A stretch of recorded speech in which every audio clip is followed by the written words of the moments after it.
person who really coined and helped develop and really promote the term digital health, Paul Sonnier. And again, Paul is a veteran of digital health. He hails from the San Diego County area, where a lot of digital health was really enunciated and developed.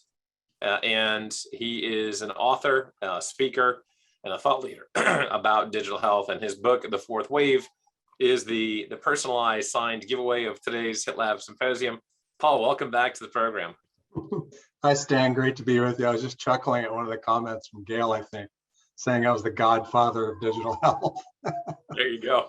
Very flattering. Thank you. All right, Don Corleone. I love it. All right, good. So we will we'll begin the Q&A session again for the audience's sake. This is wide open, free for all. You can use the Q&A box. You can use the chat box. Q&A box is probably a little bit better because the chat box has a number of different messages being posted on a minute-by-minute basis. And Jim St. Clair is now saying, Paul, he's going to make you an offer you can't refuse. That's great. And yeah, and so I'll lead with a question, Paul. Obviously, maybe let's just start off for those who are not familiar with the fourth wave and really the work that you've put together here. If you can do like a 1 or 2 minute synopsis of the work and what your primary thesis is. Sure. I mean, well, it's kind of challenging without providing quite a bit of background, but basically 2009, I became, there's a dog that's been left alone at home next door, and you're going to be hearing that. I apologize. Good. So yeah, 2009 was when I first became aware of this convergence of technology, specifically wireless technology with healthcare and healthcare writ large, including health and fitness. And it wasn't long after that I created a group on LinkedIn. I called it Wireless Health San Diego at the time. People from around the world started joining and started kind of appreciating what I was doing. I was sharing news featuring San Diego, as you pointed out, because that was sort of the nexus of what was happening. About 2012 is when I expanded my purview for the group and really how I viewed what was happening. And used the term digital health and expanded a definition, or put forth a definition. There wasn't one at the time.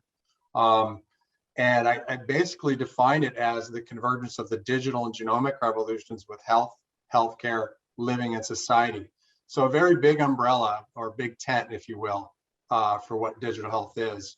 And so that's kind of the history of the group. And, my efforts have been really around social entrepreneurship, entrepreneurship, trying to connect global stakeholders, across the spectrum, to really help catalyze what's happening in the world.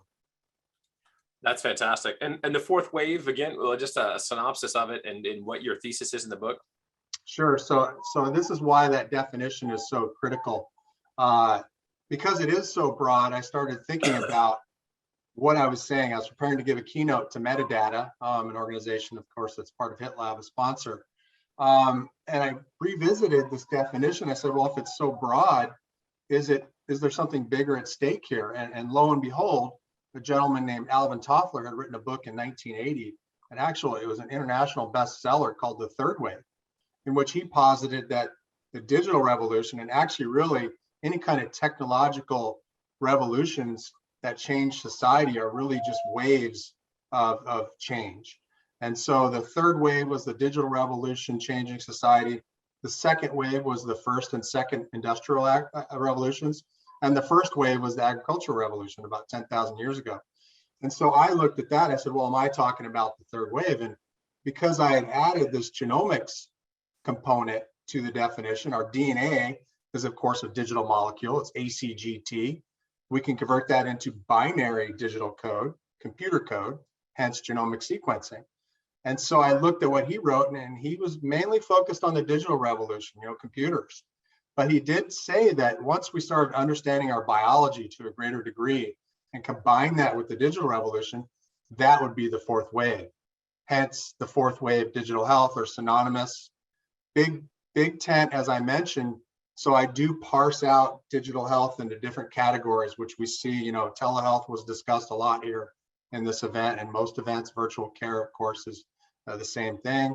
And you name it, health IT, e-health, m-health, which is a term that has kind of fallen by the wayside a little bit. And those terms are still valid, I think have a place. That's great. We have a question from David Gruber, Dr. David Gruber, a New York City native and also a Columbia alum, Columbia Business School alum. David wants to know, how much reality is there in the term digital health revolution, and where specifically are you seeing the breakthroughs? Well, I think every day we're seeing breakthroughs, right? We saw that great cane, that smart cane. How fascinating is that? Physical therapy is a massive, there's a massive need for that. I use digital apps for that. I think they're great. So I think breakthroughs are all around us. What is it they say? The future is here. It's just not very evenly distributed. I forget who said that, a famous person. But yeah, I think the sort of corollary to that, or kind of what people think about a lot is there a Google of digital health? And I've oftentimes said, well, maybe not. Maybe Apple could be one, Google could be one.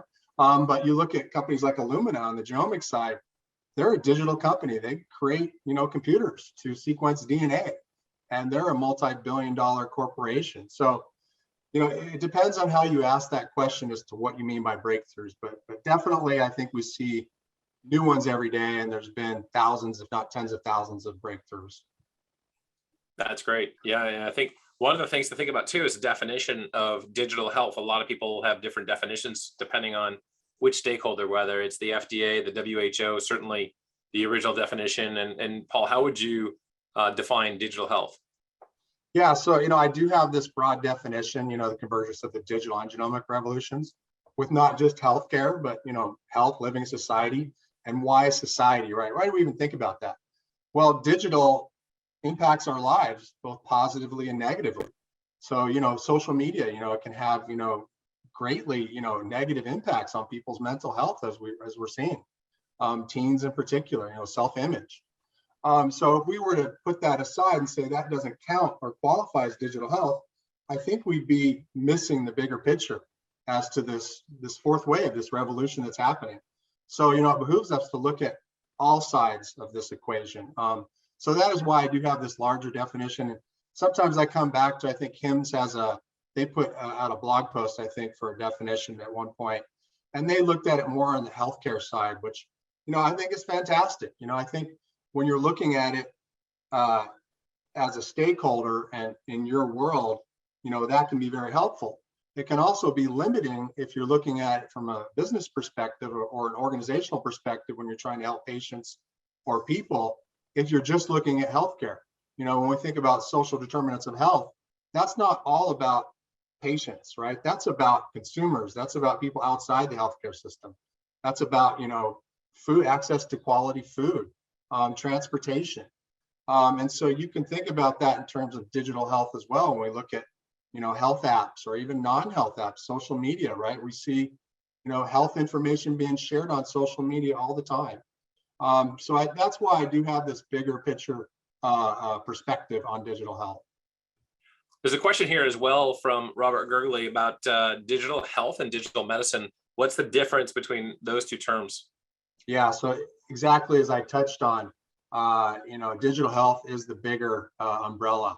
And when you parse that, you look at digital medicine, that's where we're looking at healthcare specifically. Digital therapeutics, I think, is a great, name as well for that specific. So you can see even digital medicine can go down into different layers. And when we think about digital health, we might think about sports and fitness and well-being, but of course that crosses over into the healthcare system. We see, fitness trackers and data, based on our daily activity being fed back into the healthcare system. Is that digital medicine when it's outside the healthcare system only, and then it becomes digital medicine when it enters? Probably, yeah, because then it becomes HIPAA, right? When it wasn't previously. So, I think it's fun to discuss this stuff, but it's always key to think about the big picture, I think, when you're looking at, what's happening, and then, of course, your strategy as an organization or even individual. Yeah, and talk a little bit about, there's another question coming in the chat box about climate change and the environment. And I think that's a top of the mind for a lot of people in the world today. We're seeing what's happening in Antarctica and certainly the Arctic as well, with just massive glaciers melting off and at rates that even some of the best scientists in the world couldn't have previously imagined. What's the connection? Is there a connection, first of all? And if there is a connection, go into some detail about that. Well, that's that was one of the areas I did not touch on in my book, global warming. And but when we think about technologies like carbon capture, right? And I'm not sure if that's going to be significant enough to stem global warming. But we can look at technology taking place there. Remote working, right? Now we're not driving our cars as much, so that's beneficial to the environment and less carbon emissions as a result of people working from home. On the negative side, we've got Bitcoin mining, which is taking massive amounts of energy just to create a new form of currency. So technology, digital is pretty much everywhere. And I think it might even be good to have a deeper dive into that and bring in other experts in the area if people have a strong interest in that subject. Yeah, I think that certainly seems to be a big topic these days, and it's growing fast for sure.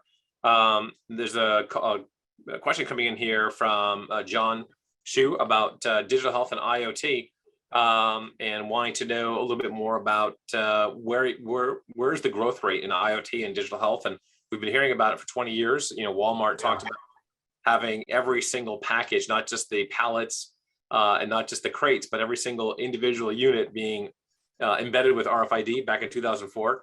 And that sparked off a lot of digital and in healthcare, especially for P&G and J&J. Where is IoT going now with all these smart homes and smart hospitals walking around? I think it's like anything we've discussed. It's happening all around us. Hospitals were early adopters of RFID to do equipment tracking in hospitals and even do real-time location tracking. Then when you take that into the home, you can look at monitoring health and fitness and activity, say a senior who lives alone. We've seen technologies like that. Alexa, right? Robotics, smart home robotics. That's a form of IoT. Obviously you can ask medical questions. I've seen a bunch of, there have been projects where Alexa has been used in that regard, and then some. So, I think it's just another area of digital health, right? And that's why it's a great question, because it highlights IoT and health, right? Is there an IoT health name? Maybe there should be. We even look at smart infrastructure with IoT. Tracking traffic, making it flow more efficiently. That comes back to, impacting the environment positively. So everything is interrelated, which I think is so great about digital health. No, that's fantastic. And it really is. You're absolutely right about that, for sure. Is there any digital health technology that can help the dog next door so he's not howling as much as he's howling? I don't have a good answer for that. All right, we have to work on that technology. We'll have to maybe closing a window. We'll talk to Ilya from Comeback Mobility, and maybe he can get a howling crutch, a digital howler. And so there's another comment coming through from Carrie about, and this is a really spot on. We do a lot of work at HITLAB and at Columbia around geriatric medicine and geriatric digital healthcare. And, it's really the folks that are 65, 70. They're not from the iPhone generation, the kind of the swipe phone generation, that sort of thing, or there's either arthritic impairments for manual dexterity or some sort of ophthalmological impairment for visual dexterity. And what have you seen in digital health that can help those folks really, kind of be a part of this revolution? Well, I like to think about the smart companions. What is it? Is it Jerry Joy, our friend, whose name I couldn't remember, part of HITLAB? You got to refresh my memory. Yeah, that's right. Yeah. But I just, again, there's just so many solutions out there, from, telehealth enabled, interactive TVs if they don't use smartphones. I think, correct me if I'm wrong, and there may be some experts, in the audience, but, that sort of paradigm where the elderly would not use smartphones, I think has maybe changed quite a bit as they see the benefits. And, there are different form factors, iPads, tablets, and larger phones. So yeah, I think yeah, it's just another great area, right, and an opportunity. Are there any major, Googles of that space? None that I'm aware of as of yet, and maybe someone knows one. No, that's great. And Paul, thank you for your time today. We know just how busy you are, and running 100,000 person LinkedIn group is not easy. So that's like 3 full-time jobs in one. But again, thank you for joining us today. Yeah, my pleasure, Stan. Thank you and appreciate it, everyone.